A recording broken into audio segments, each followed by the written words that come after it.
7 o'clock, time for the Planning Commission meeting on Tuesday, January 9th.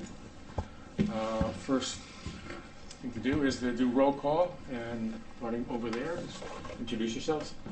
Hi, I'm Cindy Collins. Nick Beneface. Kirk Scott. Rich Gordon. Tom Fitting. Brian Bomback. Thank you. Now let's do the Pledge of Allegiance.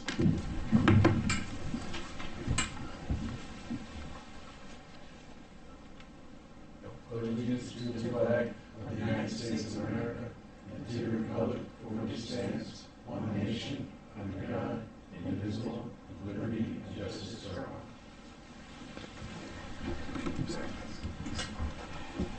Okay. Were there any additions to the agenda? I'd like to know what the board feels about discussing the filling of vacancies for commission members and alternates. I think we had some confusion this time. I mean, we could research it and discuss it next meeting, but the bylaws are vague. So we can leave them as is, which is fine with me, or we could talk about going forward, maybe adjusting the language to provide some detail on how we want to go forward. Either we can replace on party line or by experience. Either is fine with me. There's merits to both, but I just thought there was some confusion this time. It might be worth discussing. Did you want to discuss it after the subdivision Sure. application and the attorney report? Yeah. Okay. If you guys want. I can second the motion to have the discussion later in the meeting. Did you make a motion? I'm sorry. Yeah, I move to discuss the vacancy filling and wording in the bylaws for after the, when are we going to do it? Oh, yeah. Subdivision application, also the attorney present. After the attorney presentation. I second. All in favor? Aye. All opposed? Just discuss it at the end. Any abstentions? Thank you.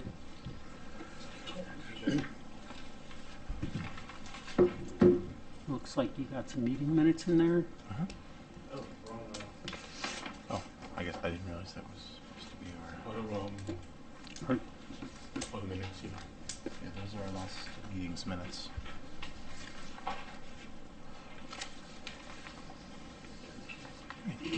Better. Mr. Chairman, in terms of the other additions to the agenda, I just want to know if the commission would entertain moving up the town attorney ahead of the public. I was just going to mention that. Yeah, I'd like to entertain a motion to have the list under new business. They have the roles and responsibility of local land use officials with Mr. Zamarka. I'd like to entertain a motion to have that moved to the next agenda item. So moved. Second. All in favor? Aye. All opposed? Any abstentions? Thank you. So I guess we can get to the roles and responsibilities of local land use officials with Mr. Zamarka. Thank you. Thank you, Mr. Chairman. Good evening, folks. My name is Mark Zamarka. I'm one of the town attorneys. Along with myself, you'll probably be seeing or hearing from my partner, Timothy Bleasdale, as well. Every couple of years, especially when there's a lot of turnover in a local board, we do one of these presentations, rules and responsibilities, as Gary has it in the agenda. We like to call it Planning 101, or so you want to be a member of the Planning Commission. Planning Commission is a creature of statute, as are all land use agencies, and you have only those powers that are granted by the legislature.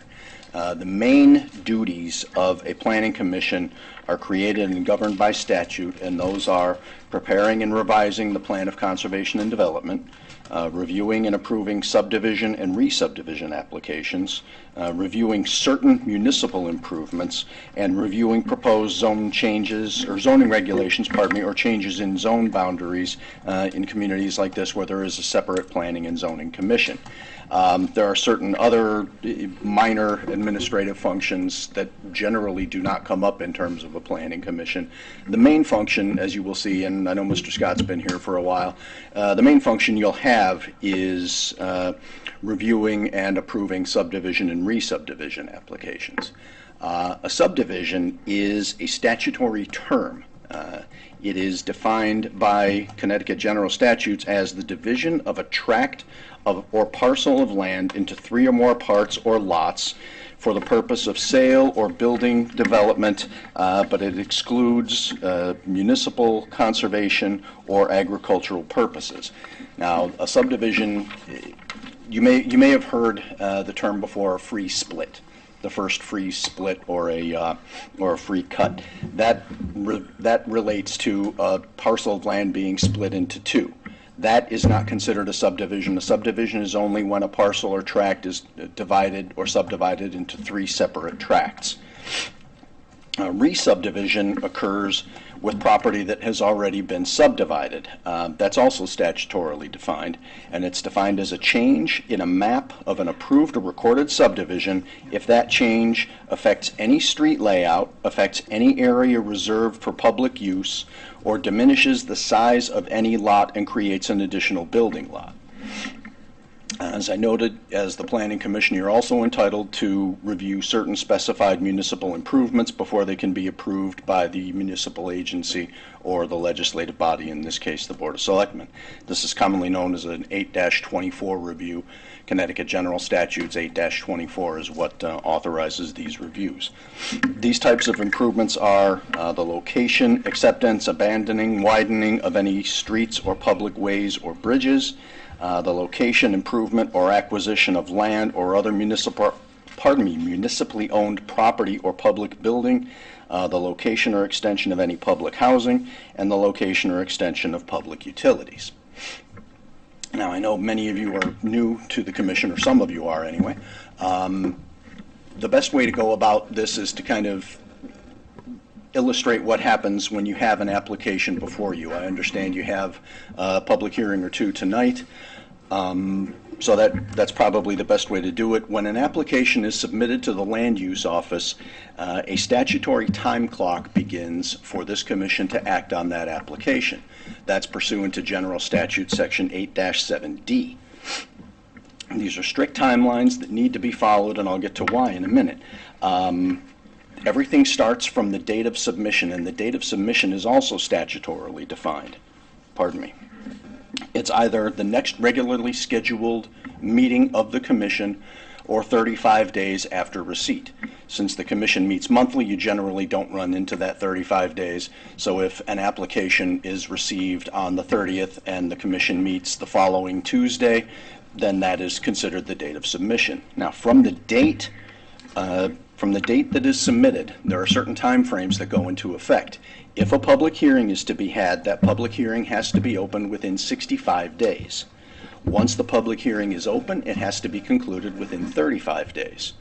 Once the public hearing is concluded, you then have 65 days from the end of the public hearing to render your decision. Now, the applicant, not the commission, not anyone else attached to the application, but the applicant only can grant extensions of any of these time frames so long as those extensions don't total more than 65 days. Now, I mentioned you have to be very conscientious about these timelines, and here's why. Connecticut has something known as inferred approval. Basically, what it means is if you fail to act on the application within that statutory time frame, it is considered approved. Basically, inaction means that the application is approved. So once those time frames start, it is very important, and Gary is very good about this, in terms of keeping track of when the public hearing needs to start, when it needs to close, and when the decision is due. Now, if a subdivision application involves land regulated as an inland wetland or water course, the Inland Wetland Association, or the Inland inland wetland agency of the town, yes I know, also has to submit a report before you can make your decision. It doesn't require the wetlands agency to submit the report within any specified time, but it does extend the time for this commission to make its decision until the wetlands agency report is received. Now, public hearings are not necessarily required for every application that comes before you. For a subdivision, a public hearing is not required. A public hearing can be held if the commission feels that there are circumstances that require a public hearing. However, a re-subdivision has to have a public hearing. This is all set by statute, that's 8-26 sub C. Now, the way a public hearing works and what you'll see tonight is, in general, the applicant goes first because they're the ones who have the skin in the game. They make their presentation. Oftentimes there's an attorney, an engineer, perhaps the applicant himself, perhaps an architect, to present, as you see here on the easel, I'm sure, what it is that they're intending to do in terms of the subdivision. Members of the public also have the right to speak at a public hearing, hence the name public hearing. They can be for, against, or neutral to the application. Once the applicant has gone, once the public has gone, traditionally the applicant goes last. They have the last say to either address anything that came up during the course of the public hearing or just to, make a summary closing argument type presentation to the commission before the public hearing is closed. Now, public hearings, as you may know or you will see, are fairly informal. The rules of evidence are not strictly applied. Hearsay, objections, things like that, those generally do not stand at a public hearing. The purpose is to allow the applicant, and oftentimes they're lay people, to come in and to present the application to the commission, to allow the commission to ask questions of the applicant or any experts, and really just to find out what's going on and to allow the commission to build a record. The record is important because that is what you will look at in your decision-making process. Now, once the public hearing is closed, you then go into decision-making mode. You've got 65 days from the close of the public hearing. When you are making your decision, you are limited to evidence that is in the record. Any testimony, it can be from a member of the public, it can be from the applicant, it can be from it can be a report from Mr. Gaishel or our office. Those happen sometimes. But you can only consider evidence that is in the record. That is a basic tenet of land use and administrative law. If you go and consider evidence beyond the record and base your decision on that, it can call the entire decision into question, and it can be reversed on appeal. Oftentimes, subdivisions, if they're approved or if they're denied, depending on who may be opposed to it, they can be appealed. Those matters are taken to the New London Superior Court. When I say appeal, they are set for a trial, but it's not the traditional trial where you have evidence and witnesses and testimony. Essentially what happens is the record of the proceedings at the commission, including all transcripts, are transmitted to the Superior Court, and then whoever appeals, be it the commission, be it an applicant, be it an intervener, they and all the other parties file briefs, and a trial is held before a judge, where essentially it's sort of like a mini appellate court or Supreme Court argument, where it's a back and forth between the attorneys and the court. When that happens, the decision of this commission is judged by what's known as substantial evidence. And basically what that means is there evidence in the decision, is there evidence in the record to support the decision that the commission made? Now, there may be times when members could or should not sit for a particular application. It's critical to any local commission, agency, land use, what have you, that the public is trusts the process and trusts the fairness of the process. In general, there are two areas where we recommend that a commissioner recuse themselves. One is if there is predetermination or bias. That's defined as being so closed-minded regarding the application or having already made a decision on the application before it is presented to you that you cannot judge it in a fair manner. Now, that is obviously a very individual thing. It's very difficult to prove, but if we always recommend that if you feel for whatever reason you cannot judge an application fairly, then the best thing to do is recuse yourself. The other matter that comes up more often is a conflict of interest, either personal or financial. That's fairly self-explanatory. That's if the member of the commission has some sort of relationship either with the application or the applicant or one of the parties to the point that it could impede their judgment, or financial, obviously, if a commission member has a financial stake in the outcome excuse me, of the application in some way or another, it's best to recuse yourselves. The way we look at it is if it looks like it could raise a question, the best thing to do is recuse oneself and avoid any appearance of impropriety. One thing that has come up in the past few years, not with this commission, pardon me, but with a member of the Inland Wetlands Commission, is if a member has a particular expertise in a certain area, either through education or experience, and it relates to the application or matter that's before the commission, that has to be disclosed on the record during the public hearing so that, pardon me, I'm sorry, so that the applicant has an opportunity to investigate that. The example that we had a few years ago is a member of the Inland Wetlands Agency, pardon me, was an environmental scientist. This was not disclosed during the public hearing. I don't think it was by any, it wasn't intentional on the member's part. It just wasn't something that had come up before. But then during deliberations, while the attorney for the applicant was here, the member disclosed that they were an environmental scientist and, if I remember correctly, started opining on certain things that were in the application. At that point, we had to go back and disclose that this was the case because the applicant has the right to look into the particular education or experience or expertise of the member to see if that influences the decision in any way. I apologize. So again, that I don't know that that would necessarily, man, sorry.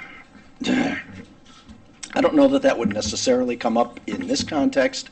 It's more sometimes in zoning, sometimes in wetlands, depending on the type of application. But if something does come up where someone has a particular expertise in an area that's before the board, it does need to be disclosed during the public hearing. I'll stop coughing in a minute because I'll be done in a minute. The last thing to keep in mind is, as a member of the Planning Commission, you are subject to the Freedom of Information Act. Pardon me, that means you are subject to FOI requests. Essentially, there are two basic principles of freedom of information. One is allowing access to public records, and two is to ensure open public meetings. A public record is defined as any information relating to the conduct of the agency's business, whether it is prepared, owned, used, received, or retained by the agency. The basic premise is that anything in Town Hall is a public record, subject to applicable exclusions, exceptions, or exemptions. Documents also include electronic communications now. Welcome to the 21st century. So any email, any text that you have that relates to the business, the substantive business of the commission, technically is subject to disclosure under Freedom of Information. For that reason, and I believe now all the members have Town Hall accounts, is that correct? The ability to get them. The new Okay. members may not have them. Okay. They have the ability to Okay. have them. There's a fee that- So what we recommend, what we strongly recommend, is that there be no group texts, no group emails regarding anything that relates to the substantive business of the commission. If we're talking about agendas, talking about canceling meetings, that's one thing. But anytime a quorum, meaning 4 of the 6, are present, whether that is in person or online, that's considered a quorum. And if that is not properly noticed as a meeting of the commission, it can be considered an illegal meeting. So again, we try to avoid the group texts, the group emails regarding anything substantive, just basically administrative. You know, we're going to move the meeting to 7:30, we're canceling the meeting, whatever it may be. And the last thing with freedom of information is there are certain matters that can be discussed outside of the view of the public. That's known as executive session. There are many reasons to go into executive session. Essentially, for this commission, it would be for pending litigation. If there's an appeal filed in which the commission is involved, our office can speak to you, bring you up to date, advise you on the status of that litigation, or even if there is possibly the potential for litigation, depending on how that is framed, that can be discussed in executive session as well. Finally, and I heard this come up in the discussion from Mr. Bombach in the beginning, you do have bylaws. I would suggest that you all take a look at the bylaws and familiarize yourselves with them. They set out the duties and responsibilities of the members. It addresses several of the things I did here, as well as the conflict of interest, and it also sets out how meetings are conducted. If no one has any questions, pardon me, that concludes the presentation. I have one very quick question. So I'm understanding, right, the re-subdivision does not have to be 3 lots combining, it's just any lots combining into, like... I'm sorry, did I mishear you? No.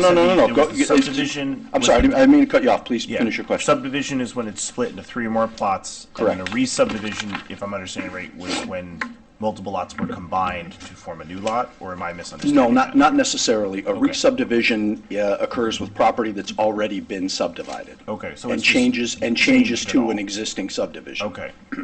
So it's actually like the opposite of what I said. So if it's like already been subdivided and then it's divided again, that wouldn't count if it was being merged together, or would it still?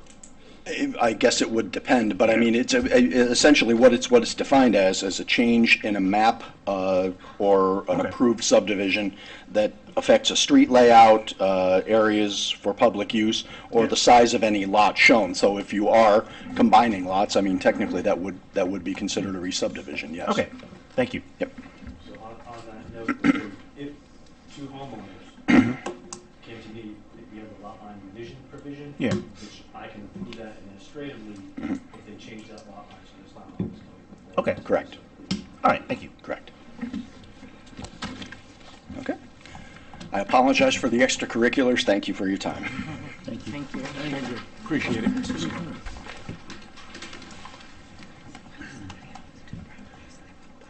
That seems like it would be again the idea of re-subdivision. Next item on the agenda is the commission vacancy, the alternate member vacancy. Sorry. Public delegations? Yeah. I'm Yeah, sorry, public- public delegations. Public delegations is the time when members of the public are invited to speak to the commission about certain matters. Items, referrals, or applications subject to decision by the commission. A public hearing or in litigation may not be discussed. During delegations, the members of the commission will not directly answer questions or make comment. Is there anyone? Okay. The next item is the alternate member vacancy that was put on the amended agenda. After that time, Sandy Gignac was appointed by the Board of Selectmen. You know, there was a logistical error that should have probably gone through us, and you know, we'd have had 30 days to make a decision, but the board there was some, I guess the secretary was out sick or something, so there was some confusion over that. I guess we can discuss it later in the meeting when we have the other discussion. If you want. Sure. That's good. Next item are reports.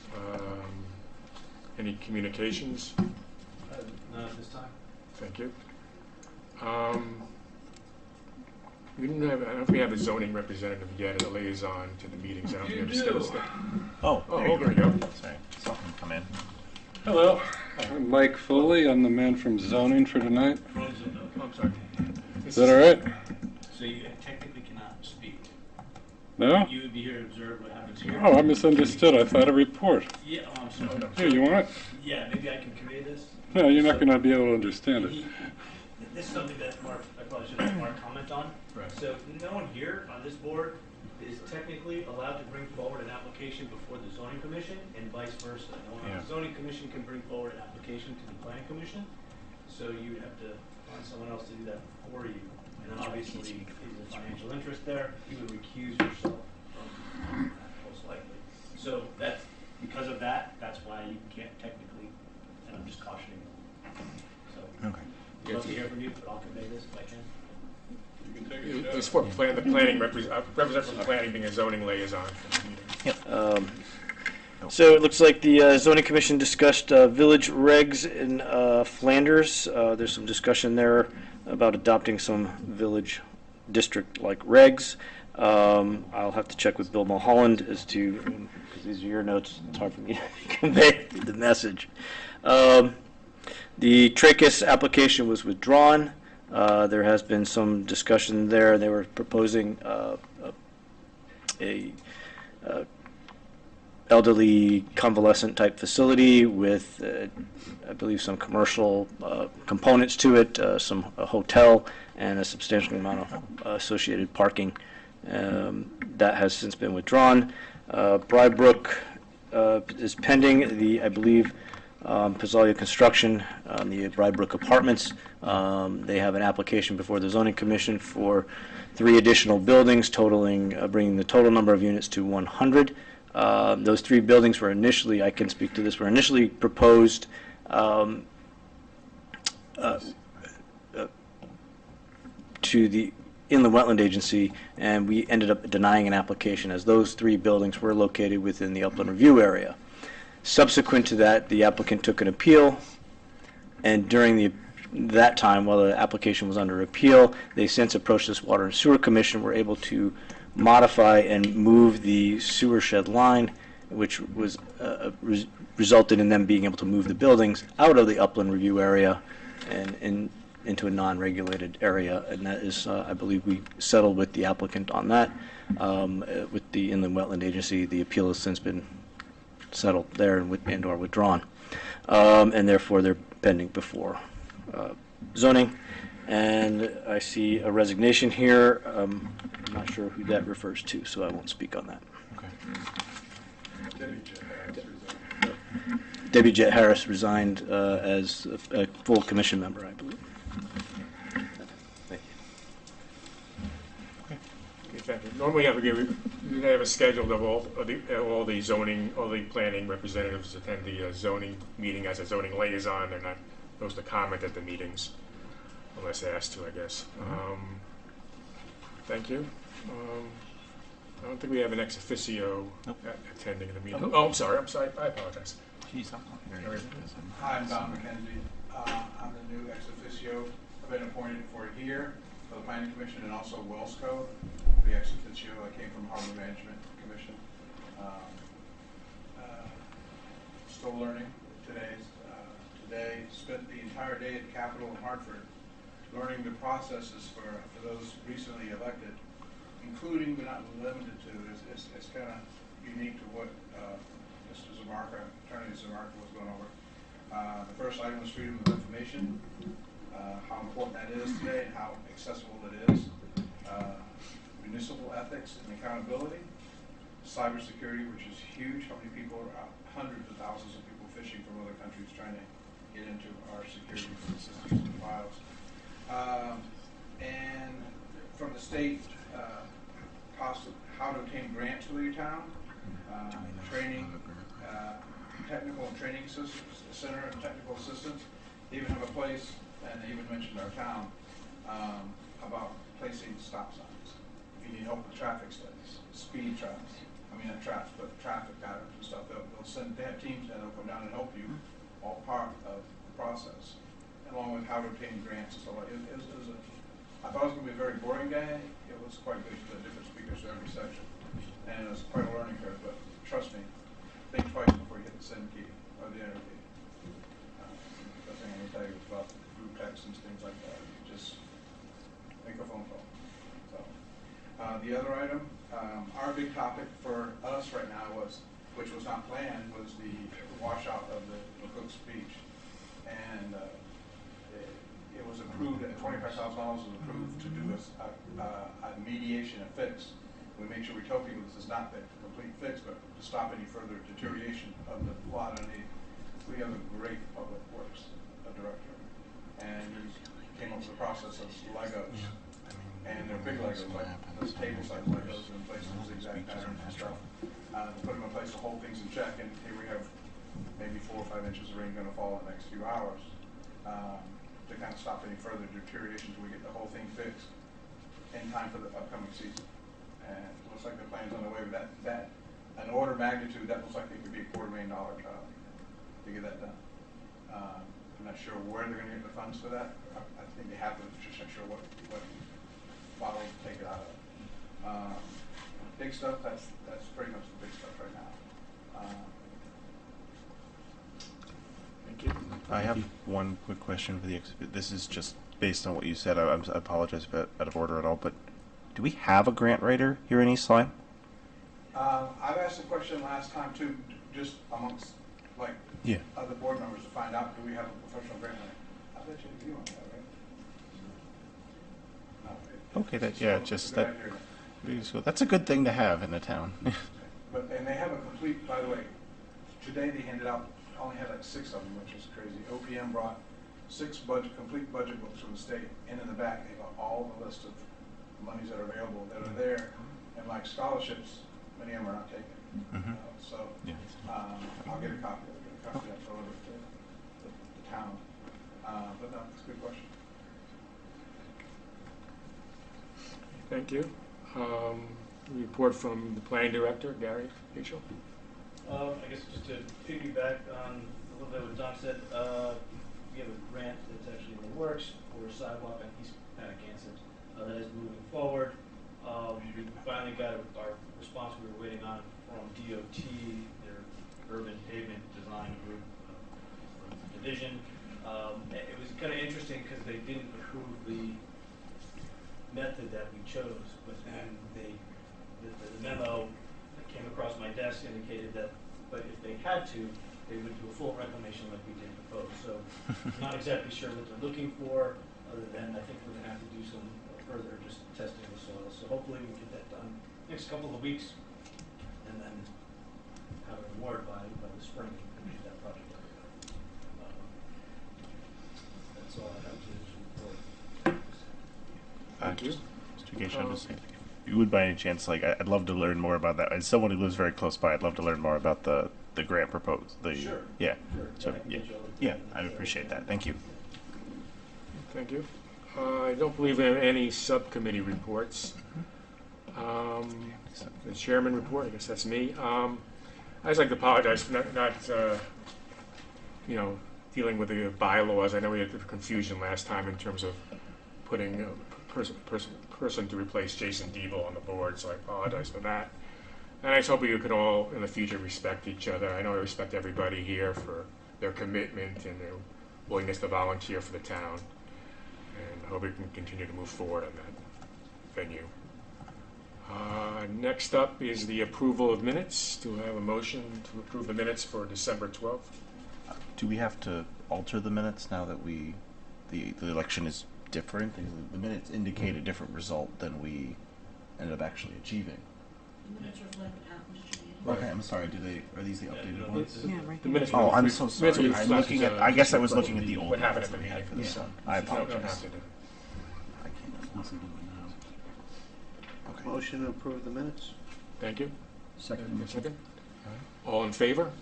Aye. Aye. All opposed? Any abstentions? Who seconded? I'm sorry. Any abstentions? Thank thank you.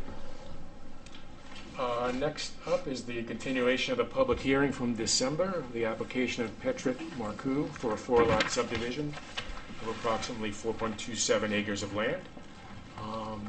Representative, what do you continue? Do we need to ask if anyone was going to speak on that first? Or is it it's a public hearing? Do we need to ask if anyone wants to speak on it first, or is that?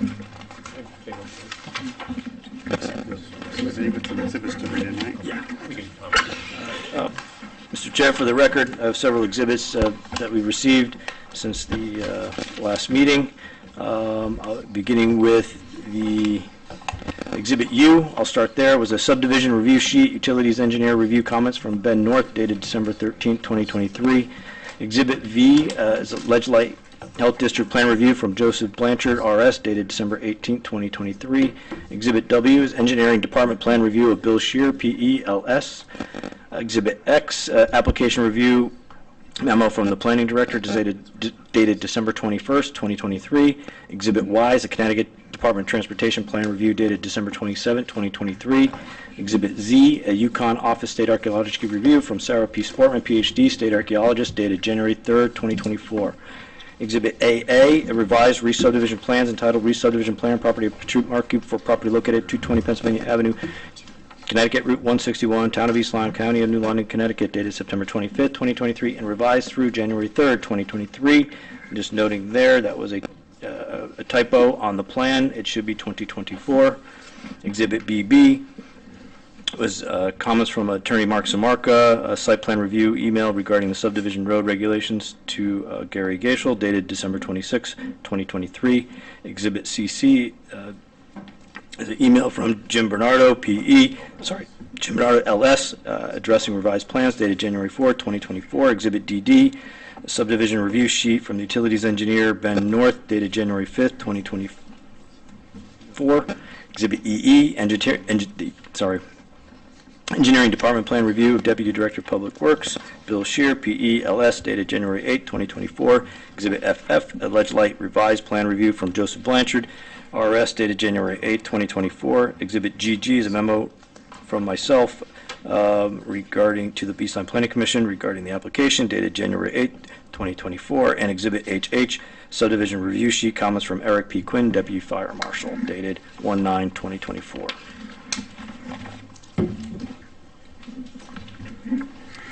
Again, for the record, I'm Jim Bernardo. I'm a land surveyor in Waterford. Just a couple of changes were made to the design plan since the last public hearing. We had a contractor come in, locate the existing septic system for the existing house, and as Gary has mentioned, we received approval letter from Ledgelight Health District for the 4 lots, including the existing house, what we call the B100A, compliance for that. There was an update to the architectural report that was received from the state. Based on the addendum that was prepared by our architect and our archaeologist. I'm sorry. We made some changes to the plans as requested by the town engineer. The sidewalk details to conform to the town standards. We had the state DOT standards on there, and even though it isn't a state right of way, they are town sidewalks. So Bill Shear asked us to change the details to conform to the town, so we did that as well. We also expanded a little bit on the open space report, which I believe Gary mentioned in his plan review, to indicate that the open space is going to be maintained by homeowners association along with driveway easements and driveway maintenance agreements. There's also a letter that was, or correspondence that's been received, and it's in the file regarding the sharing of the 4 lots on the one driveway. Information provided by the town attorney, Attorney Zamarka, regarding that. I guess we'll say it's up to the discretion of the commission, and it's within their purview to allow that to happen. And I think, again, there's a letter in the file with that regard. So we did issue new plans. Again, as Gary had said, my first mistake of the year, I put January 3rd, 2023, so there will be a change to January 3rd, 2024.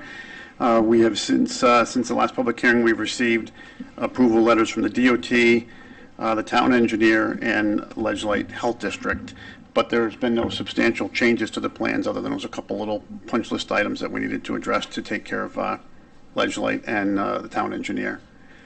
I'd be happy to answer any other questions if you have any. Which exhibit is this one? The one, the map? This is Exhibit AA. Okay. Thank you very much. Last iteration of the plan. Anybody have any questions? I got Yeah. two questions. Regarding the ledge light letter, Exhibit V, I guess, is the latest one, 1218, is that the one you were referring to? No, there should be a more recent one than that. Okay. You read that off tonight. Sure. Should be dated, this letter here, it's dated January 8th, 2024. Okay. Exhibit FF. If you could scroll down to lot, I see it here. That's actually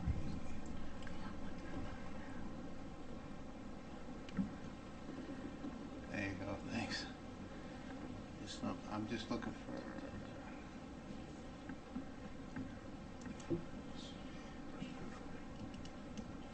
okay, it looks, yep, it looks like my question was revised. It had to do with the footing grades. It looks like they changed the language to eliminate that, so that question's answered.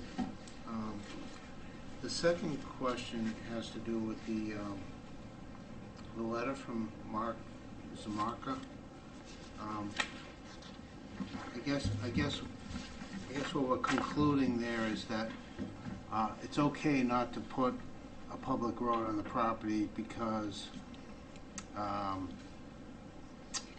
commission finds that a road layout meeting the conservation development design standards will result in unnecessary disturbance of natural features with no benefit to the overall circulation or serviceability of the housing sites. I think that's what we're going to conclude, right?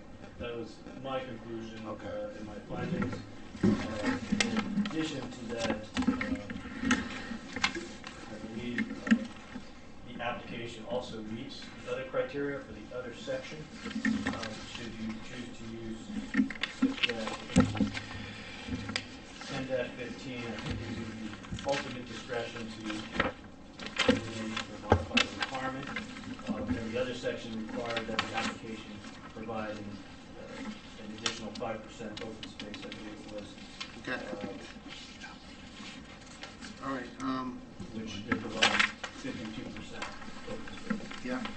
I just didn't see anything in your write-up, the January 8th write-up, Gary, on that. Did you? So on page 4, start section 6-7 on open spaces. Yep. They indicate what section 7-2 requires. Oh, And as demonstrated by the exhibit AA, the plans. The open space is in the amount of 2.2 acres, 97,083.1 square feet, or 52% of the 4.27 acres is being enclosed along the perimeter, the side, rear, and the front property line of the four proposed lots. We maintain a conservation easement in favor of homeowners association. In addition, this is also something to note, the applicant provides a 100-foot deep no-cut, no-build buffer along the property's frontage as the existing Route 161 right-of-way is another 100 feet to the edge of pavement. And then okay. we, Yeah, I just didn't see anything relative to the letter there. I don't know. I'm not and saying. then just underneath. Right, the next paragraph. The next paragraph says, whereas exhibit VB, email correspondence from Mark Esquire, Oh, there it is. specifically speaks to these sections. Section 61011 was the one that requires 104 criteria to be met. 52% open space meets additional requirement. But I think applying 6-10-15, you don't even have to worry about Okay. criteria. To have a slightly different question, I was wondering what the, like, I guess this is what's the plan for when construction begins? Are we going to be seeing like the building of the road first, and then that's going to be what the trucks come in? I guess my only real thing is like this open area, I don't know if that's just going to be like torn to shreds as people just come through with all the construction stuff, or if you guys are planning on expanding this road so it allows for trucks and vehicles to come in and. Well, if the commission does approve it, the intent is to use the existing driveway. Yeah. So it's not going, it won't be a road, it'll stay at its current sorry, width for I a driveway. I misspoke. Yeah, so there will be construction vehicles going down there, and then off of that, we'll be branching off the remaining other 3 houses, which, by the way, on the sheet as well, we put a typical sign detail, because it's required by your regulations to show where the houses are on the length of the driveway for public safety, so that was also added to the plan set. I forgot to mention that one. The construction sequence for public improvements. That's right, is also indicated there. Right now, we're not really sure of the order that the houses are going to be built. Yeah. Are you going to sell any lots, Patricia, or are you building all the houses yourself? No, I'm going to build it on my own. Okay.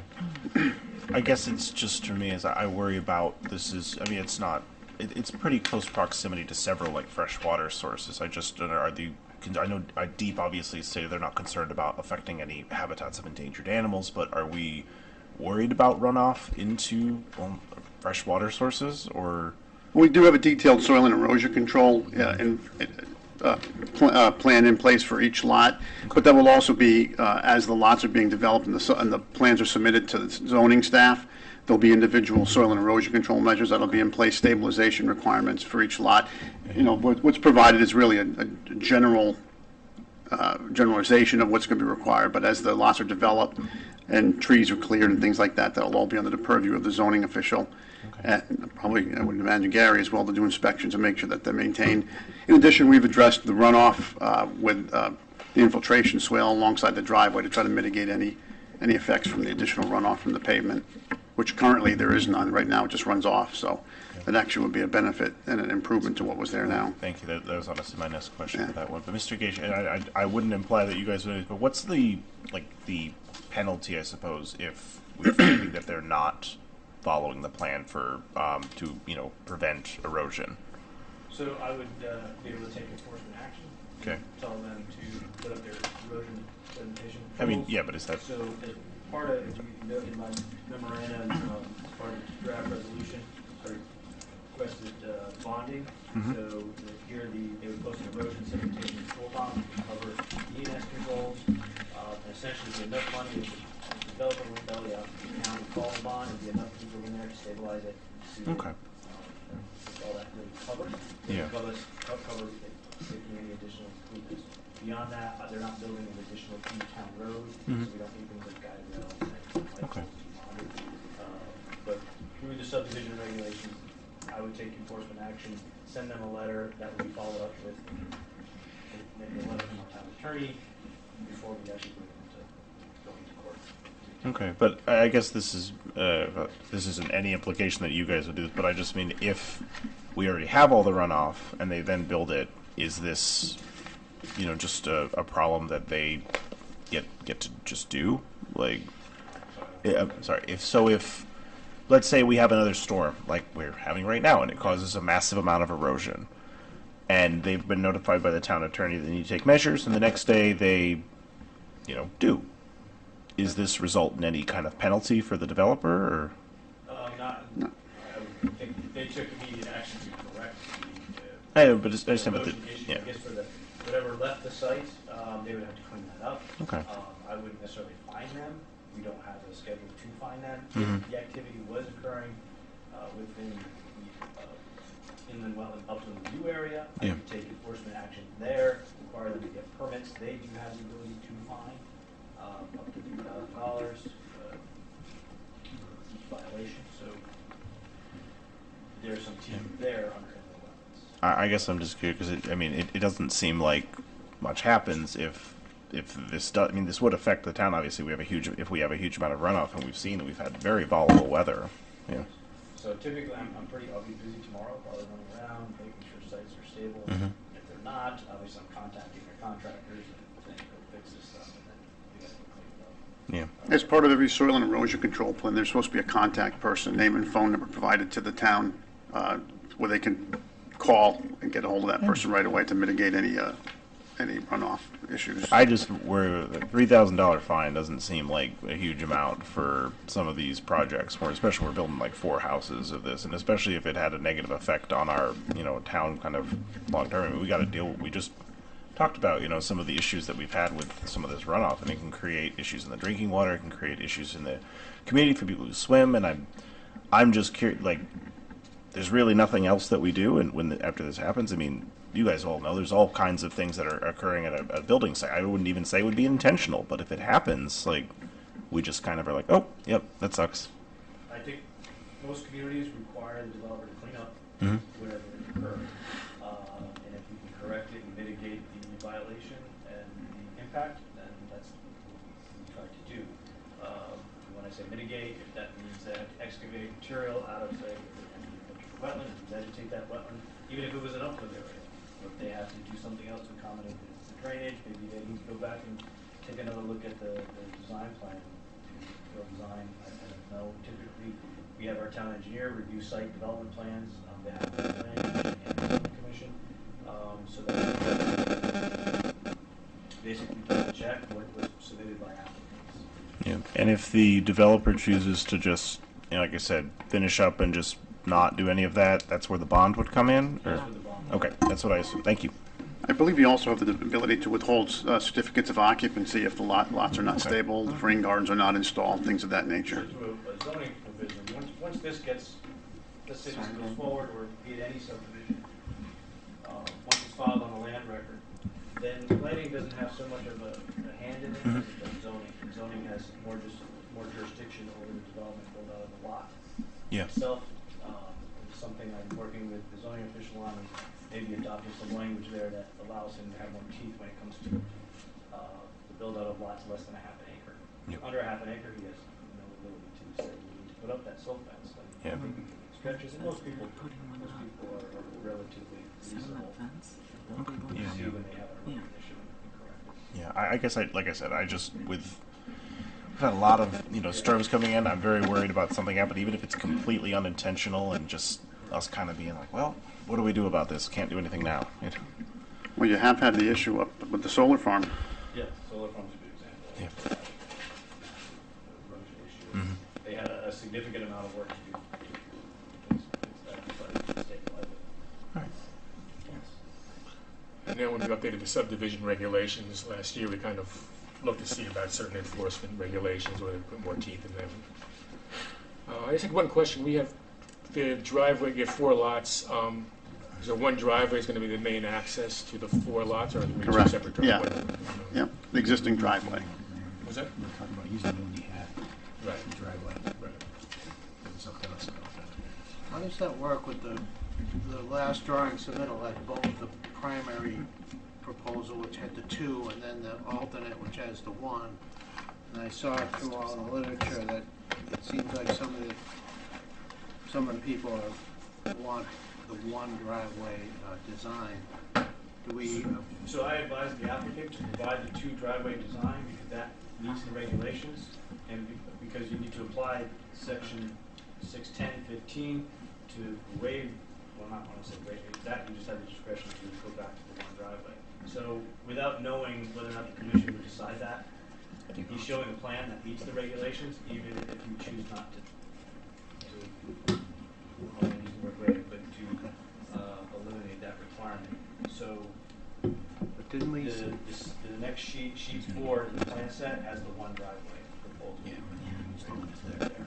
Sheet 3 is the 2 driveways. So I think based on the letter from DOT, Yeah, that's. they're wanting 1 driveway. I would agree 1 driveway cut reduces the traffic conflict potential, and we managed to get them to propose screening on the other side of the driveway to provide the same screening that would be required, otherwise it would be required if they had to relocate. Well, here's right here. I'm sorry, which one is the 1 driveway cut? I'm just... This one here. Oh. 4. Oh, okay, thank you. That's what I assumed, but I just wasn't sure. Thank you very much. I had one additional question. I should have mentioned this at the time. Well, I guess it's only somewhat connected to this. For the land that's being preserved as open space. Is there anything being done in that in term? I forgive me if I asked this last time. I can't remember if I did, to like preserve the land in the sense that what happens if, let's say, like an invasive, like let's say that the area just gets completely filled with knotweed, like an invasive plant like this. Like, is there any money essentially from the homeowners association set aside for maintaining that? Like, I know right now it sounds like it's going to be largely grass, but is that, did we say last time that there would be money from the homeowners association would be toward maintaining that like open space? The homeowners association would be responsible for the maintenance of it. Okay. I believe the town would hold the easement, and or some other third party, like the land trust could hold the easement, but the association would be responsible for its maintenance. Okay. And is that what you're saying for that one? Is if say that does happen where it just becomes, like overgrown or whatever it might be that we. Yeah, the typical conservation easement would just preserve the land in perpetuity. Mm-hmm. You can certainly build in language that says they need to maintain something, or they have the right to go in there and maintain it. Should there be invasive vegetation that starts to take over or something to that effect. It's also good to build into these conservation easements the ability to remove some of the dead wood and or trees. Yeah. You have easements in towns where there's no provisions like that, and they're just preserved in perpetuity, and the land is just left to, succession. Yeah. Natural succession. So, from that perspective, there's that option, and there's nothing wrong with that. It's just, I think you can get better forest management in open space areas, things like that. Yeah. And I just know that this has been brought up, and forgive me if this isn't, or I know it's been brought up at the zoning meeting for trying to have some of that land with like native species of like flowers and bushes and things like that. And obviously, I would love to see it if we're doing that, and it's not just either just as grass, which is just there, and it's not taken over by something which obviously you guys wouldn't want it to be taken over by like invasive knotweed or something like that because it's going to affect the properties as well. But is there ability for us to add in for that, or is that just something that we have to rely on them to do it on their own? I think we can, as we look at our regulations, we can change in the appendix there, we have, I think, sample conservation has been, change the language in that. Probably be a start. I certainly can talk to them and say, hey, before you file this easement, can we build language into it? And I can work with them on that. Okay. So, I do believe in this particular case, the majority of this area is wooded. Yeah. Right. so do we have any recourse, like, none of these 4 homes can use that land, right? But they would own the land, then the third party would hold the easement. So they couldn't, I would say they could walk in it, they could walk their dog, they could. Can they store 20 junk cars there? No. And so what recourse do we have to? The easement, so if the town holds the easement, we would just take them to court, so, Okay. say, remove the, or we're gonna go to court and you're gonna lose, so. We have the blight law too, right? And then there's the blight that we have as well, which currently Dave Garside is our blight enforcement officer. He could pursue it from that perspective. But they won't be able to erect any sheds, pools, anything like that. But I don't think that would be problematic. No. Based on the configuration. I believe your regulations do permit septic systems though, right? Anything subsurface. Yes, within the conservation design development regs, we do allow subsurface sewage disposal, aka septic systems, within the conservation Population easement. test. Did anybody else have any comments or further questions? That test is great. If that's the case, I guess we can entertain a motion to close the public hearing, or so I'm sorry, Mr. Bernardo. Anybody from the public wish to any comments? Thank you. And now I just need a motion to close the public hearing. So moved. Thank you. Second. Thank you. All in favor? Aye. All against? Any abstentions? Okay, thank you.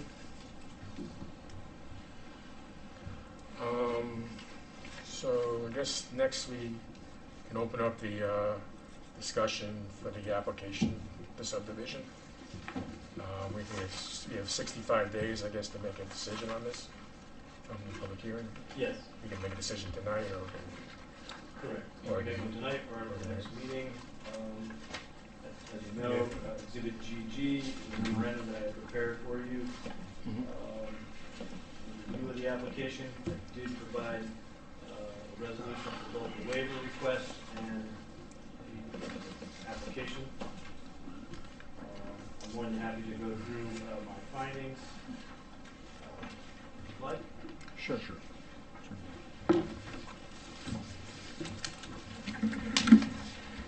So I'll just note that upon review of the plan, which has been revised, was dated September 25th, revised through January 3rd, 2024, entitled Re-Subdivision Plan and Property of Patrice Marcoux for property located at 220 Pennsylvania Avenue, Town of East Lyme, County of New London, Connecticut, dated September 25th, 2023, revised through January 3rd, 2024. Prepared by James Bernardo, LS of James Bernardo Land Surveying. I offer the following. We received the application on November 13th, 2023. The Commission commenced our public hearing on December 12th, 2023, and the hearing was continued, obviously, to tonight, January 9th, 2024, and again closed at this evening's meeting. Hearing testimony from the applicant, his professionals, the public, which I don't believe we heard any, and town staff regarding the application. What else here? Whereas the parcel of land constituting the property subject to the application is zoned RU 4020 rural residential, and the properties abutting the site to the west are zoned R10 residence district. To the east and south, the abutting properties are zoned RU 4020 rural residential, and to the north across Pennsylvania Avenue, it's zoned SU special use, and it's occupied by a 64-unit, 55-plus elderly housing development. And whereas pursuant to Section 4-13, the waivers of the East Lyme subdivision regulations, prior to granting of any waiver, Commission must first find that the following conditions exist, that the waiver must be requested in writing, as indicated by Exhibit D. There's our written request from Section 6-17-1 of the East Lyme subdivision regulations pertaining to underground utilities. That was submitted at the time of application. The property for which the waiver is sought is affected by conditions which affect the property and are not generally applicable to other land in the area. Here, as demonstrated by Exhibit D, the written request for a waiver, an overhead utility pole line easement currently exists along the easterly property line of the subject property in favor of Connecticut Light and Power Company and the Southern New England Telephone Company. The existing overhead utilities extend approximately 475 feet south through the property to an existing utility pole before running underground approximately 160 feet to the existing house. As such, the waiver requests maintaining the existing overhead utilities and poles in place and installing any new lines and new utilities to the proposed homes underground. The physical features of the property or its location cause exceptional difficulty, undue hardship in meeting the requirements of the regulations. Again, as demonstrated by Exhibit AA, these are the plans that are entitled Re-Subdivision Plans. I won't read the whole thing. Again, revised through January 3rd, 2024. The size and location of the existing parcels does not create, in my opinion, an exceptional difficulty or hardship, but rather existing infrastructure lends itself to minimizing disturbance by maintaining the existing overhead utilities. By maintaining the existing utilities overhead. The granting of the waiver will not have a significant adverse effect upon adjacent property, the environment, or public health and safety. It's demonstrated by Exhibit EE, the memorandum from Bill Shear, PE, LS, Deputy Director of Public Works, dated January 8, 2024. The engineering department has no further exceptions beyond the reconstructing the portion of the existing sidewalk that goes through the proposed driveways. Therefore, as the drainage report meets the overall intent of Section 6-8 of the East Lyme subdivision regulations, and the proposed site development will not adversely affect the water quality of downstream water features or exacerbate any downstream flooding, the granting of the requested waiver should not have any significant adverse effects upon adjacent property, the environment, or public health and safety. The granting of the waiver will not be in conflict with the Plan of Conservation and Development, as this is a 4-lot re-subdivision which minimizes land disturbance and mitigates any potential adverse effects upon adjacent property, the environment, or the public health and safety. The proposed re-subdivision, as demonstrated by the record before the Commission, is consistent with the East Lyme 2020 Plan of Conservation and Development, as it follows the pattern of development characteristics of an existing residential development in an RU40 zoning district. It reduces land disturbance and mitigates any adverse impacts from stormwater runoff. And whereas the subdivision is found to meet the requirements of the East Lyme subdivision regulations and the East Lyme Plan of Conservation and Development, is demonstrated by the following in Section 3-4 Plan of Development. Again, the subdivision is located within an existing RU40 zoning district, which is adjacent to existing residential lots zoned R10. To the east and south, abutting properties are zoned RU40 and RU4020, rural residential, and to the north across Pennsylvania Avenue, as I said, was zoned SU special use. The proposed subdivision follows the pattern of development characteristic of an existing residential development in an RU40 zoning district. As such, the proposed subdivision conforms to the comprehensive plan for the town as adopted by the East Lyme Planning Commission. In Section 4-2-11, easements and deeds require copies of all easement deeds necessary to carry out the subdivision plan into effect, conforming to the requirements of the regulations, including instruments proposed to be executed or delivered after approval of the application shall be submitted. As indicated by Exhibit CC, the email correspondence from James Bernardo to myself, dated January 4, 2024, indicates that all deeds and easement documents will be provided upon approval of the subdivision and prior to the recording of the subdivision on the land record. Section 4-13, waivers, as demonstrated by Exhibit D, the request for the waiver from Section 6-17-1 of the East Lyme subdivision regulations pertaining to underground utilities was submitted in writing at the time of application. In addition, as indicated in the findings above, meets the conditions of Section 4-13 for the granting of said waiver. Section 5-4, the sanitation report, Exhibit V, is a correspondence from Joe Blanchard, R.S., of Ledge Light Health District, dated December, sorry, that should be changed to his latest.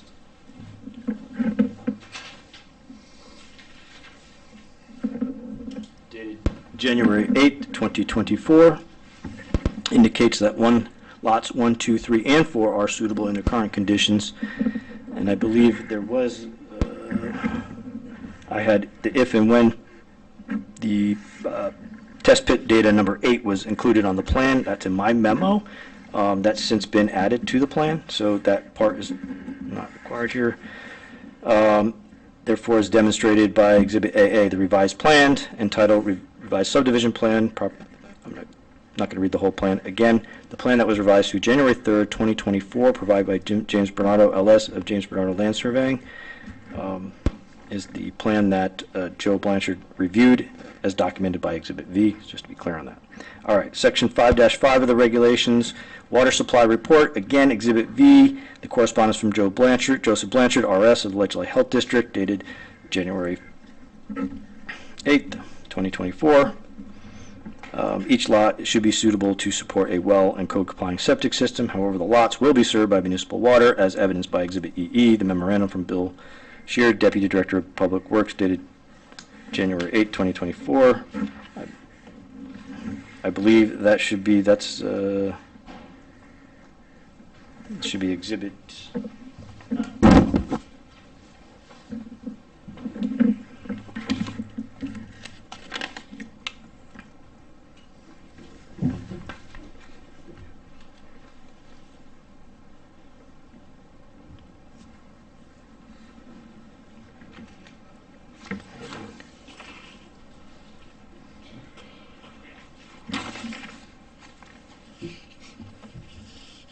Sorry, it should be from Ben North.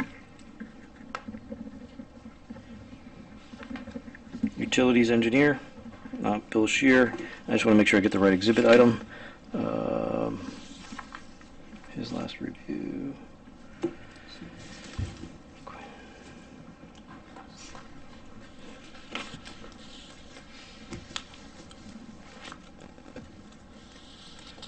Exhibit J. That should read, as evidenced by Exhibit J, the memorandum from Ben North, Utilities Engineer, and I believe that was dated November 27, 2023.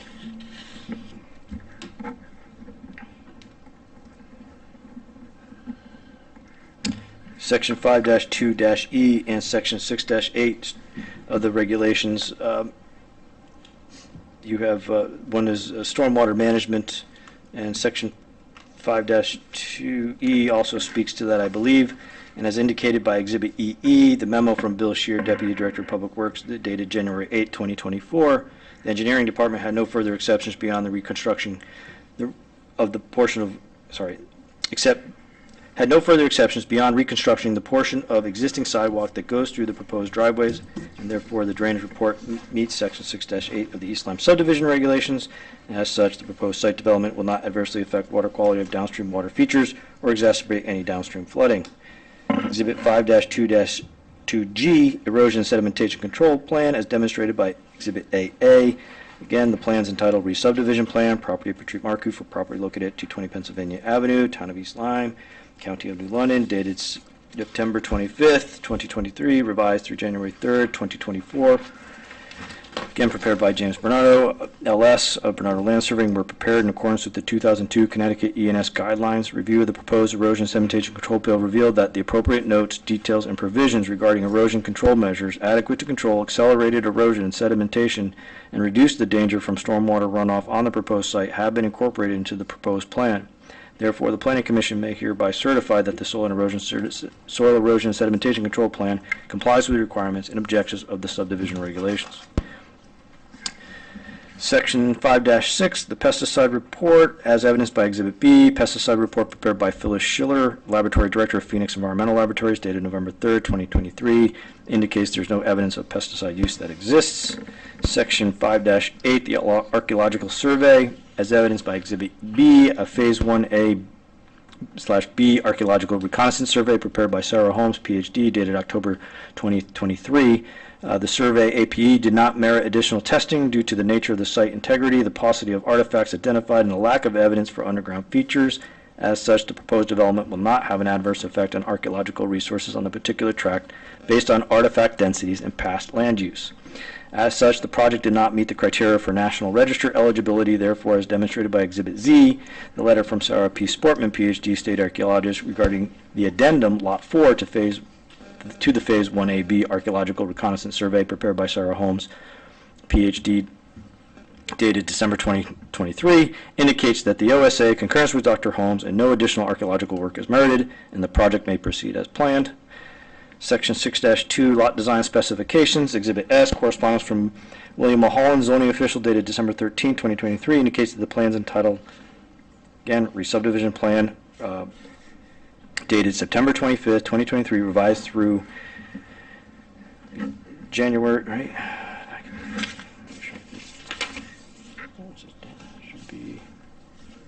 It should be January 3rd, 2024. I want to say December.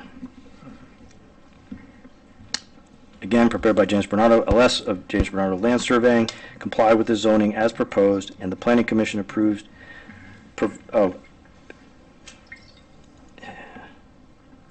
It indicates that the plans entitled,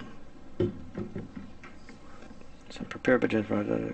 Okay, so Exhibit S indicates that the plans comply with the zoning as proposed, and the Planning Commission approves the reduction of the deep 200-foot buffer along Pennsylvania Avenue to 100 feet.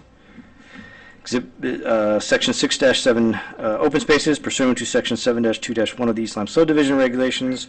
Conventional subdivisions less than 4 lots or less than 10 acres, dedication of open space shall be in the amount of not less than 10% of the gross land area of the subdivision unless waived.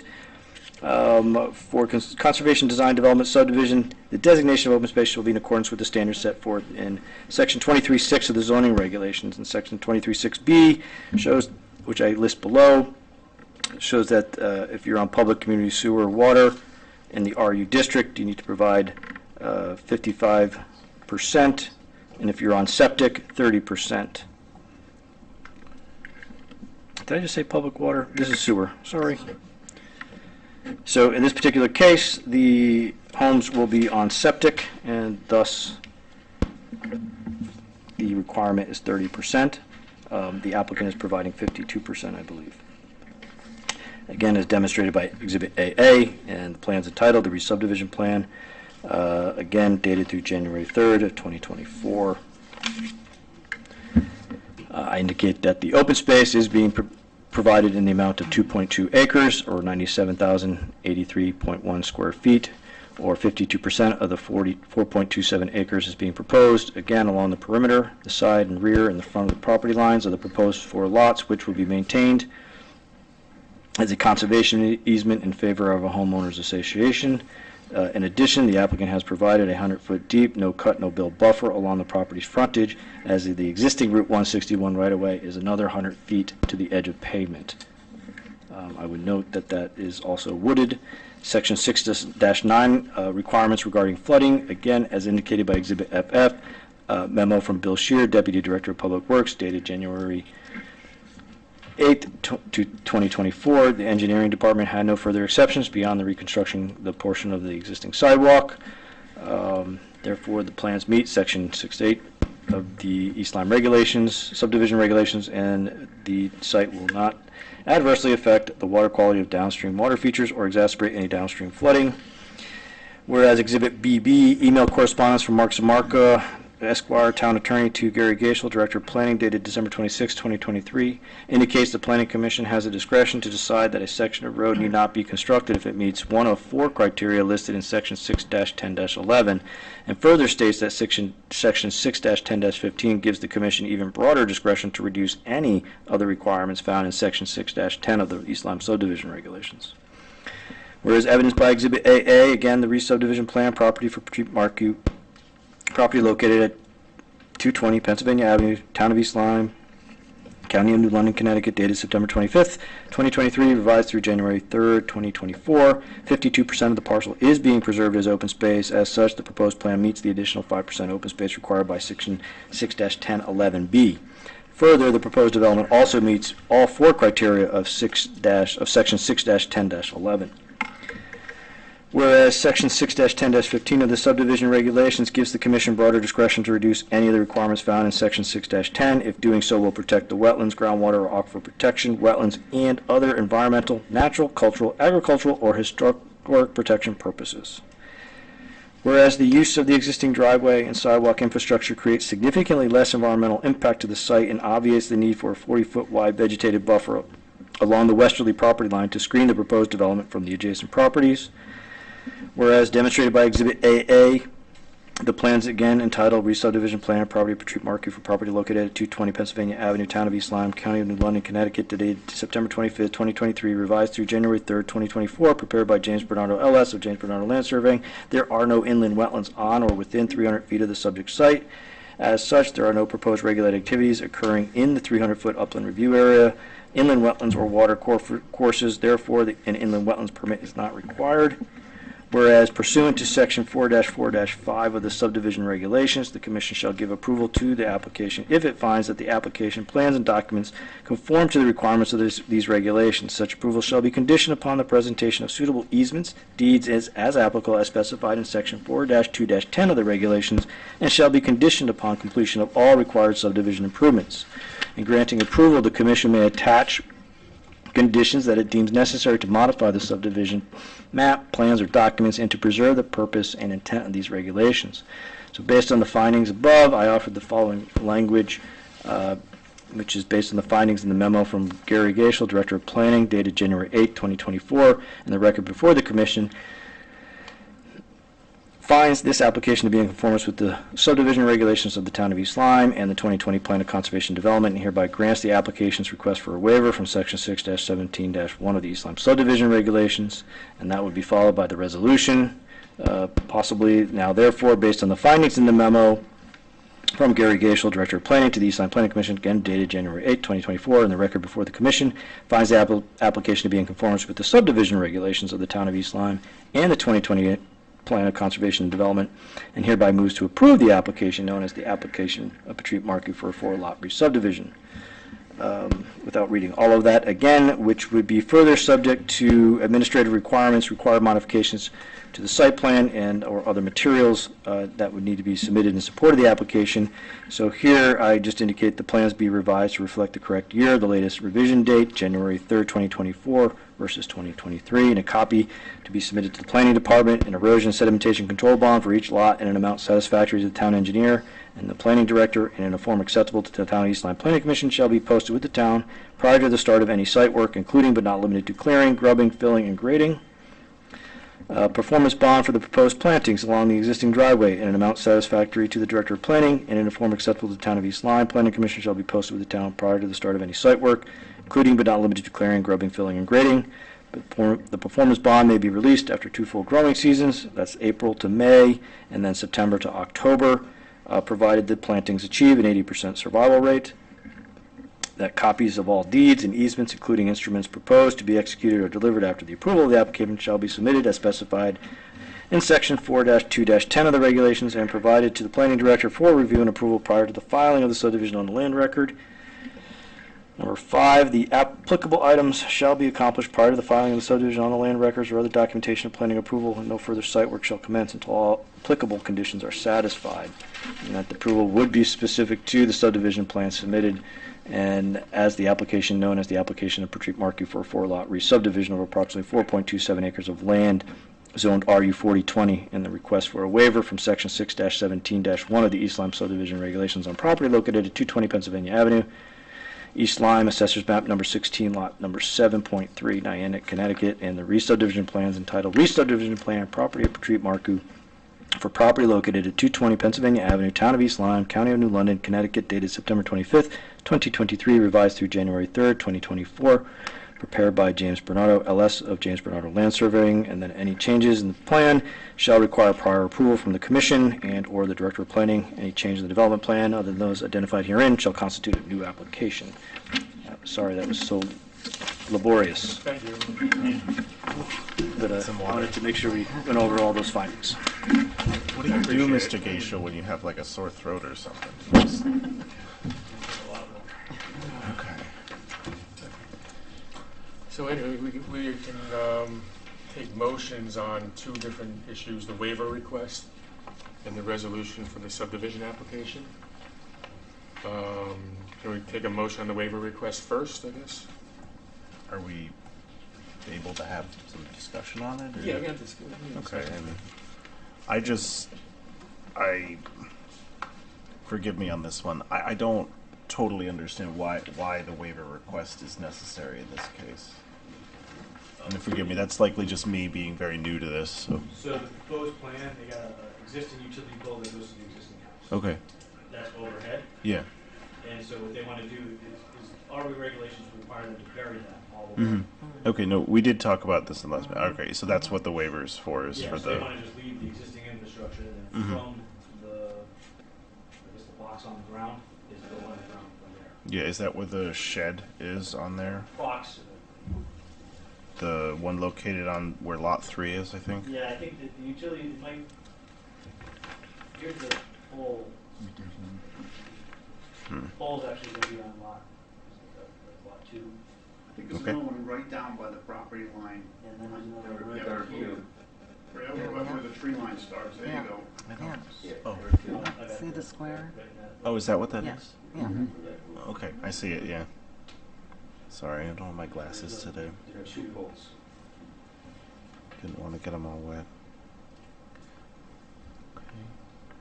So there didn't seem to be much for that one. I'm sorry, I just didn't know what that one was off the top of my head. But. Okay. Any other discussion or any other questions? Anybody else? I guess it's on that one. It's just like, simply put, is this just easier for the developer to be able to put them underground? Or not put them underground, or is it just because of the existing pole that we don't want to change it? I think there's the benefit to leaving it. Obviously, there's a cost there. Yeah. To sort of like installing it underground. I think the idea was that it's going to minimize disturbance, being that they won't have to clear or dig anywhere along the existing line. They do have to bring the existing driveway is already there. So basically, any excavation is going to come off of this pole and be underground to the last lot. Yeah. And then probably from this pole to lot 2 will come off of there underground. So I think it's just a matter of minimizing disturbance was really the goal behind that. Yeah. And are you concerned at all about some of the forest in the area potentially, like, has power outages been an issue at your home right now? Or? That they can't speak. Oh, I'm sorry, you're right. I apologize. Has power outages been an issue? That I couldn't speak to. I just worry because like, if this frequently comes down, then suddenly we're losing power for 4 homes and not just for one. Right. Right. That would be an issue. That's Yeah. there. Couldn't say it couldn't be, but I think, as I indicated, I think most of this area is wooded, Mhm. with the exception of the existing driveway, has been cleared. So, from that perspective, I think the existing utilities on the overhead are clear of any trees at this time, except for maybe this one here that's on the end. Okay. And this is the indication for the trees, I'm assuming, right here, but the... Yeah, those are existing. Okay. Do we have the... I'm sorry, I don't know if I'm totally reading this. So we have the height for some of these trees. Are they like equivalent with that, or? No, they're not on here. They're existing trees. They're probably 20 to 30 feet tall. I think they're pine trees. But you can see here's the existing driveway. It comes down here. So all of this area is cleared. Yeah. There's no vegetation in there. Mhm. So I think for leaving the overhead wire, it's a little likelihood that Yeah. I'm gonna say this is a very new for me, but this is I just worry about the the long term costs for these. Obviously towns and all these we're generally looking for what's the cheaper version. I just worry about things that cost more down the line. But I'd love to hear from like the other members of the board. Like, is this ever really come up as an issue where the telephone poles have come down for these subdivisions? Not that I'm aware of. Okay. Yeah, I don't want to make a mountain out of a molehill on this one. I'm just curious if this has like frequently been a problem or anything. No. I think this might be the first request to Go underground, Hmm? I think this is the first waiver request we've had for this particular Okay. item. yeah. All right. It's pretty new. Yeah. And does the second pole, is that gonna affect the driveway if you're going underground? Yeah, right They'll there, go underneath. You go underneath the driveway. underneath Oh, the okay. driveway, So it will so go that underground. won't, It gets conduit. It's gonna go. just the they'll dig conduit a- will go underneath? they'll bore a Yeah. hole, Okay, okay, 6 inches, and, okay. How deep do they typically have to dig for that? I don't know building code off the top of my Okay. head, but I imagine it's, What is that, electric line? feet. Yeah, it's like 3 feet down. Okay. I just wasn't sure. And Usually utilities are about 3 feet long. yeah. Flaking water's 4. Okay. Somewhere's in that range. Okay. Any other further questions or discussion on the waiver request? I don't think so. So it's all right if somebody wants to make a motion on the waiver request. I'll move. I move to approve the waiver request from, the waiver from section 6-17.1 of the East Lyme subdivision regulations on a property located at 220 Pennsylvania Avenue, East Lyme, Connecticut. Assessors map number 16.2, lot number 7.3, Niantic, Connecticut. I'll second. Thank you.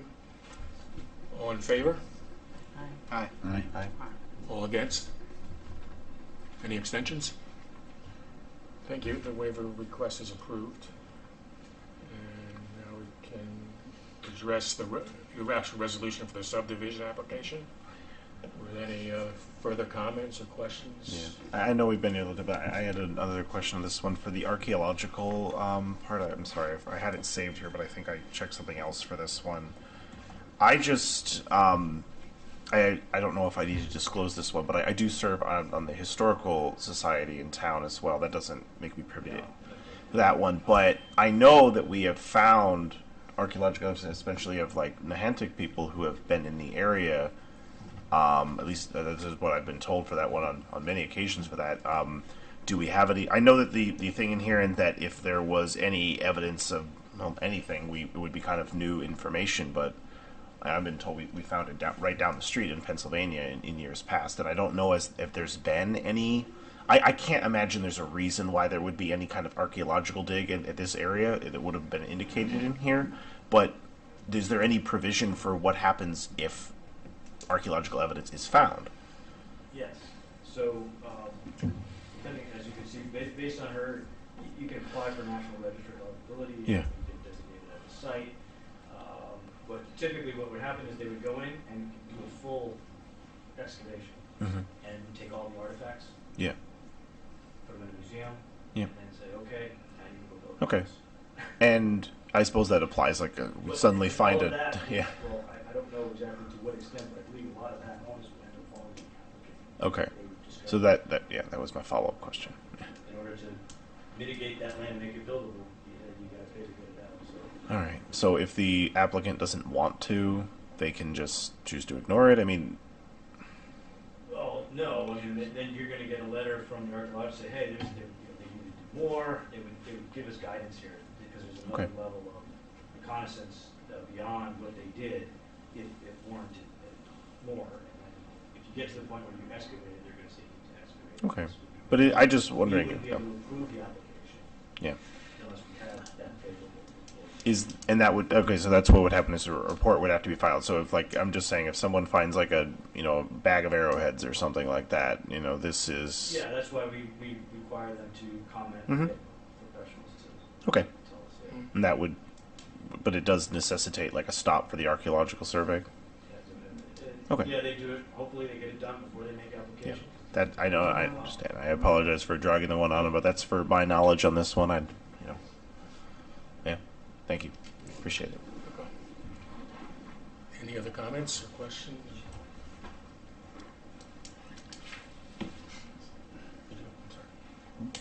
No. No, okay.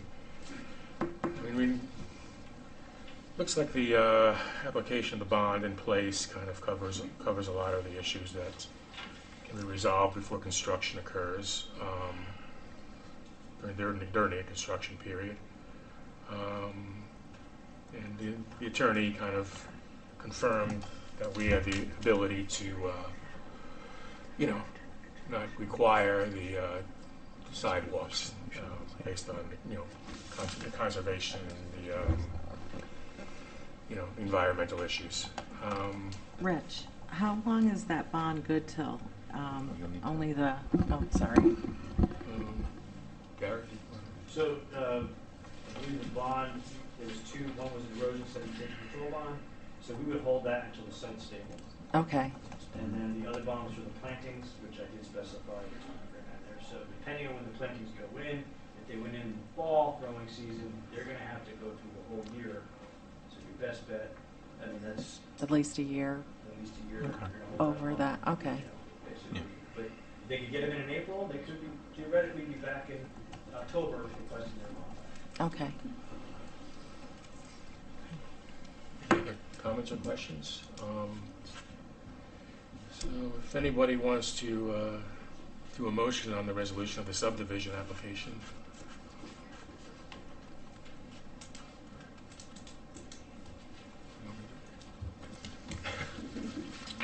I can do it if it's okay. Now, therefore, based on the findings of the memorandum from Gary Gaishel, the Director of Planning to the East Lyme Planning Commission, dated January 8th, 2024, and the record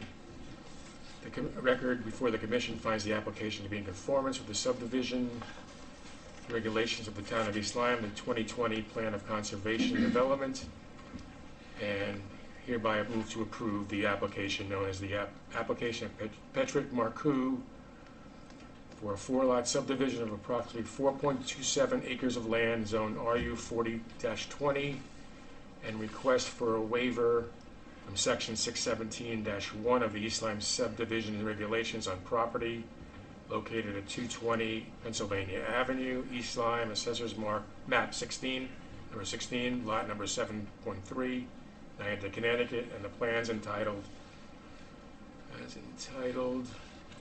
Re-subdivision Plan, Property of Petrick Marcoux for property located, I read that already, I'm sorry.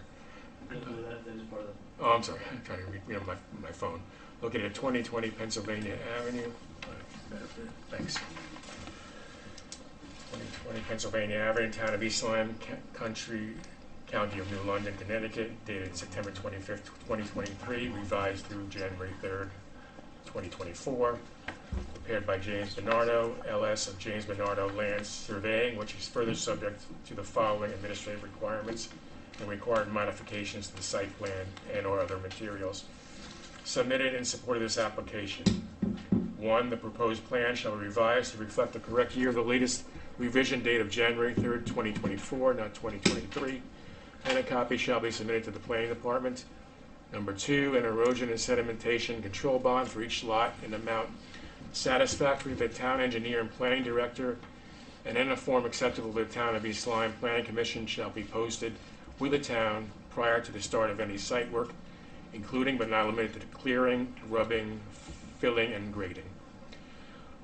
Number 3, a performance bond for the proposed plantings along the existing driveway in an amount satisfactory to the Director of Planning, and in a form acceptable to the town of East Lyme Planning Commission, shall be posted with the town prior to the start of any site work, including but not limited to clearing, grubbing, filling, and grading. The performance bond may be released after 2 full growing sessions from April 1st through May 31st and September 1st through October 31st, providing the plantings achieve an 80% survival rate.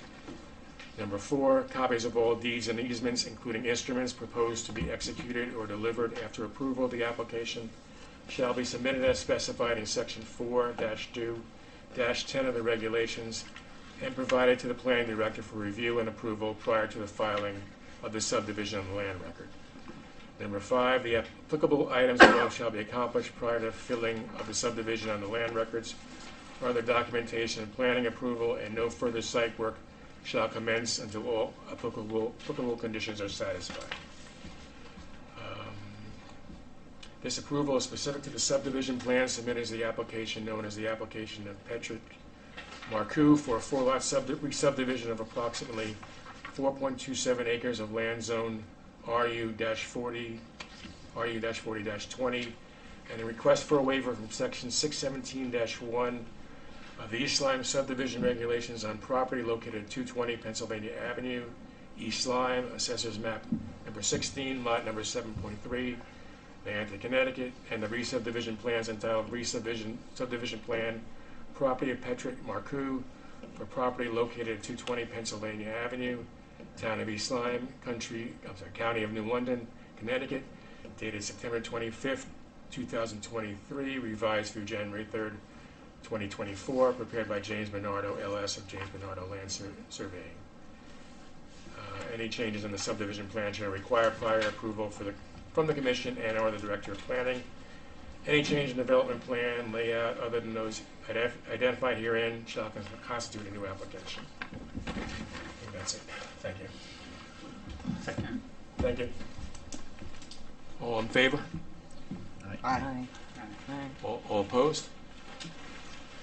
Any abstentions? I'm going to abstain on this one. Okay. I guess that is the application is approved, 501, I guess. Thank you. Thank you. Yeah. Yeah.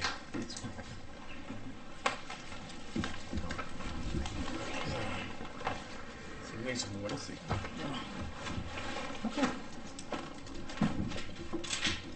Okay, we have no zoning referrals, no municipal referrals, no old business. You may have heard from Mr. Samarka regarding the roles and responsibilities of local land use officials. Very beneficial, I think, to everybody. And if you want to bring up the discussion about the vacancy announcement, Brian? If you'd like, or we can wait till next time. We can have a motion to discuss it next time. Okay. All right. It's been a long meeting. Yes, send a motion to. Yeah, I move to add an agenda item to next month's meeting to discuss filling vacancies for commission members and alternates as described in the planning commission bylaws. Thank you. I second. All in favor? Aye. All opposed? Nay. One. Okay. Any abstentions? Thank you. I think that's it, so I guess we can take a motion to adjourn. I'll make a motion to adjourn. Thank you. I'll second it. Thank you. All in favor? Aye. Aye. Aye. All opposed? abstentions? Gotta Bang the gavel? I want to thank our alternates for sitting through that whole part for it. Great job, guys.